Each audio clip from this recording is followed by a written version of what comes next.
মণ্ডলের বাড়িতে বোলপুরের সাংসদ, কেষ্ট সাক্ষাতে বোলপুরের বাড়িতে অসিত মাল।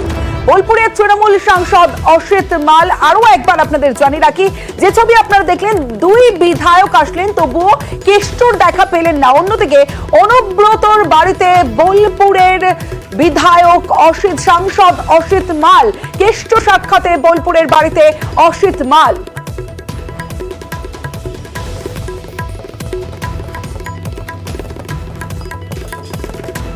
ইন্দ্রজিৎ রোজ রয়েছে আমার সঙ্গে, ইন্দ্রজিতের সঙ্গে কথা বলবো। ইন্দ্রজিৎ, অনুব্রত মণ্ডলের বাড়িতে বোলপুরের সাংসদ অসিত মাল, তাহলে এখানে একটাই প্রশ্ন আসে, ফের কি তাহলে স্বমহিমায় ফিরছেন অনুব্রত মণ্ডল?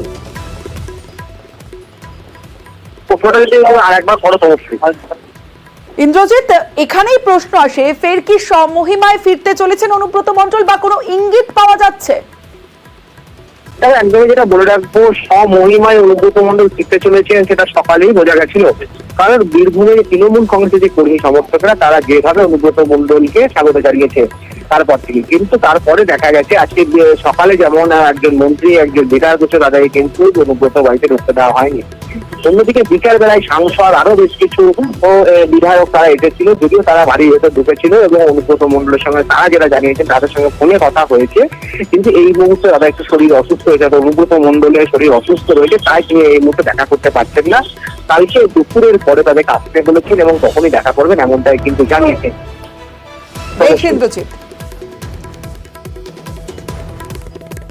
দেখা কালকে হবে, আজকে কারোর সঙ্গে উনি ক্লান্ত আছেন। হ্যাঁ, সেটাই তো সময় দিলেন। কালকে বলে সেকেন্ড হাফ, ফার্স্ট হাফ নয়, সেকেন্ড হাফ।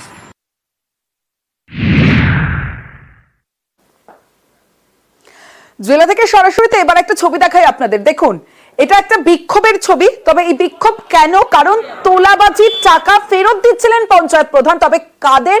1200 জনের থেকে তিনি তোলাবাজি করেছেন 1200 জনের কাছ থেকে। কিন্তু যে লাইন আপনারা দেখছেন সেই টাকা ফেরত দেওয়ার লাইন, তবে সেটা 200 জনকে। বাকি যারা টাকা পাননি তারাই এই বিক্ষোভ দেখাচ্ছেন রাস্তায় বসে। যে ছবি আপনারা দেখছেন, রাস্তায় গাছের গুড়ি ফেলে বিক্ষোভ, তোলাবাজির টাকা ফেরত পঞ্চায়েত প্রধানের। ইসলামপুরের কমলাগাঁও সুজালি গ্রাম পঞ্চায়েতের ঘটনা। আর টাকা ফেরত নিতে একদিকে লম্বা লাইনের ছবি দেখালাম, অন্যদিকে যারা টাকা পাননি তারা বিক্ষোভ দেখাচ্ছেন রাস্তায় গাছের গুড়ি ফেলে। চঞ্চল মোদক রয়েছে আমার সঙ্গে, চঞ্চলের সঙ্গে কথা বলবো। চঞ্চল, প্রথমে যে বিষয়টা জানতে চাইবো যে কি অভিযোগ এবং কোন পরিপ্রেক্ষিতে, রীতিমতো কোন চাপে এই 200 জনকে টাকা ফেরত দিলেন, কিন্তু 1200 জনের থেকে টাকা নিয়েছেন। বাকি যারা বিক্ষোভ দেখাচ্ছেন তাদের কি ব্যবস্থা করা হবে? কি বলছেন পঞ্চায়েত প্রধান, যিনি এতগুলো টাকা নিয়েছেন, এত মানুষের থেকে তোলাবাজি করেছেন?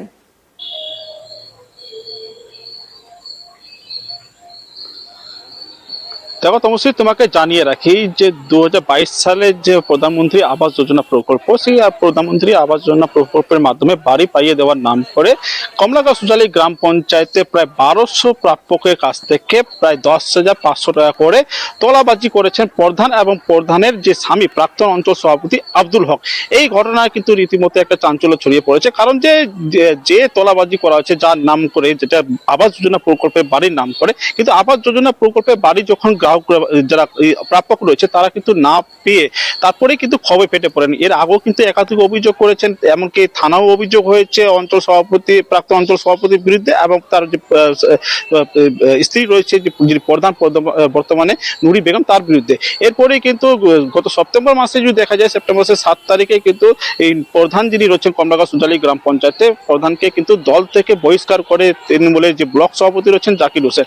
এরপরে কিন্তু বহিষ্কার হওয়ার পরে আজকে দেখা গেছে যে প্রাপকরা রয়েছে, প্রধান নিজে উপস্থিত থেকে এবং পঞ্চায়েতে বিশাল পুলিশ বাহিনীর মোতায়েনের উপস্থিতিতে প্রধান সেই প্রাপকদের হাতে 10,500 টাকা করে ফেরত দিয়েছেন। প্রায় 200 জন প্রাপকের হাতে ফেরত দিয়েছেন এই টাকা ফেরতের খবর পেয়ে কিন্তু বাকি যে প্রাপকরা তারা কিন্তু পঞ্চায়েতের সামনে এসে ভিড় জমাতে শুরু করে। যখন তারা টাকা পাননি তারা কিন্তু তারপরে টাকা পাওয়ার দাবিতে এবং টাকা ফেরতের দাবিতে সেই রাস্তায় গুড়ি ফেলে বিক্ষোভ দেখাতে শুরু করে। এই ঘটনা নিয়ে কিন্তু এলাকায় ব্যাপক উত্তেজনা ছড়িয়ে পরে খবর পেয়ে ঘটনাস্থলে পুলিশ গিয়ে পরিস্থিতি নিয়ন্ত্রণে আনে। তবে এই ঘটনার যে একটা অভিযোগ যেটা থানায় হয়েছিল, দুর্নীতির বিরুদ্ধে অভিযোগ, এই ঘটনার পর থেকেই কিন্তু এলাকায় যে প্রাক্তন অঞ্চল সভাপতি আব্দুল হক কিন্তু ফেরার রয়েছে, তার খোঁজ কিন্তু রীতিমতো শুরু করেছে ইসলামপুর থানার পুলিশ। তমশ্রী, বেশ চঞ্চল। নুরি বেগম টাকা নিয়েছে ওই দালালগুলোকে ছেড়ে দিয়ে যে 10,000 টাকা করে যে তোমার ঘর হয়ে যাবে 15 দিনের ভিতরে, কিন্তু এখনো প্রায় কারো 1 বছর, কারো 6 মহিনা, কারো 9 মহিনা এরকম হয়েছে, কাউকে টাকা দেয়নি। তো ওরা 20,000 টাকা মাঙে, এখন 10,500 টাকা নিয়েছে, বাকি ঘর দেওয়ার পরে উপরে টাকা নেবে। হ্যাঁ, তো এইগুলো বলে এখন ঘর নাই এখন পাবলিক আমরা সবাই রুখে দাঁড়াচ্ছি, আমার ঘর দাও আর না আমার টাকা ফেরত দাও। ইসলামপুরের ছবিটা দেখলেন, এবার মাল পৌরসভার ছবিটা দেখাবো, কারণ চেয়ারম্যানকে সাসপেন্ড করেছে ইতিমধ্যে তৃণমূল। স্বপন সাহাকে সাসপেন্ড করা হয়েছে তৃণমূলের তরফে, সাসপেন্ড করা হয়েছে পুরো চেয়ারম্যানের বিরুদ্ধে দুর্নীতির অভিযোগ, 120 কোটি টাকা তছরূপের অভিযোগ ওঠে। রকি চৌধুরী রয়েছে আমার সঙ্গে, রকির সঙ্গে কথা বলবো। রকি, 1-2 কোটি টাকাটাও অনেক পরিমাণ, 120 কোটি টাকা তছরূপ, কিভাবে এই দুর্নীতি করেছেন তিনি এবং দল কিভাবে জানতে পারলো, এতদিন পর কিভাবে সামনে এলো এই পুরো ঘটনাটা?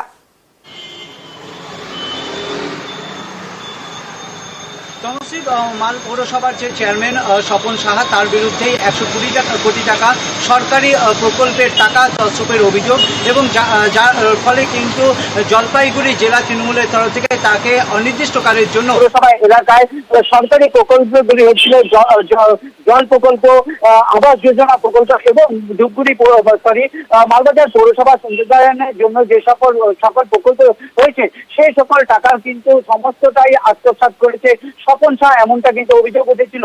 দীর্ঘদিন ধরে বিভিন্ন মহল থেকে তৃণমূলের কাছে অভিযোগ যাচ্ছিল এবং অবশেষে কিন্তু আজ প্রেস কনফারেন্স করে তৃণমূলের জেলা সভাপতি তিনি কিন্তু স্বপন সাহাকে 5 বছরের মাফ করবেন অনির্দিষ্টকালের জন্য সাসপেন্ড করলো। আর এই ঘটনায় রীতিমতো কিন্তু চাঞ্চল্য ছড়িয়েছে এবং বিরোধীরা সরব হয়েছে। সমশ্রী, বেশ রকি। দল থেকে তৃণমূল কংগ্রেস থেকে তাকে নিলম্বিত করা হয়েছে মাল পৌরসভার যে আভ্যন্তরীণ কিছু কাজকর্মের অনিয়ম সংক্রান্ত এরকম বিভিন্ন অভিযোগ এবং বিচারাধীন মানে উচ্চ আদালতে এরকম কিছু মামলা যেটা চলছে, আর তাতে দলীয় ভাবমূর্তি যেটা সেটা নষ্ট হচ্ছে। এটা প্রত্যাশিতই ছিল। আমরা দীর্ঘদিন ধরে দাবি করে আসছিলাম দুর্নীতিগ্রস্ত পৌরসভা মাল পৌর প্রশাসন, দুর্নীতিতে ভরে গেছে মাল পৌর প্রশাসন। হাউজিং ফর অল নয়, জেলা পরিষদের জমিতে অবৈধ নির্মাণ, বিভিন্ন জায়গায় অবৈধ নির্মাণ, দোকানঘর বিলি বন্টন, একাধিক ইস্যু আছে। আমরা চাই এর শেকড়, এই দুর্নীতি শেকড় কোথায় কোথায় গেছে সেগুলো তদন্ত করে বের করে নিয়ে এসে উপযুক্ত শাস্তি দিক দোষীদের। এটা সত্যি দুঃখজনক ঘটনা। তো এই সিদ্ধান্ত আমাকে খুব আহত করেছেন।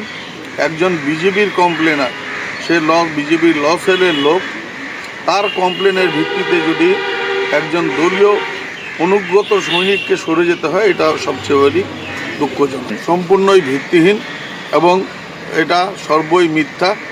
আদালতে ওরা মামলা করেছে, সে আদালতে প্রমাণ হয়ে যাবে। যদি দোষী সাব্যস্ত হয় তাহলে আমি সমস্ত শাস্তি মাথা পেতে নেব।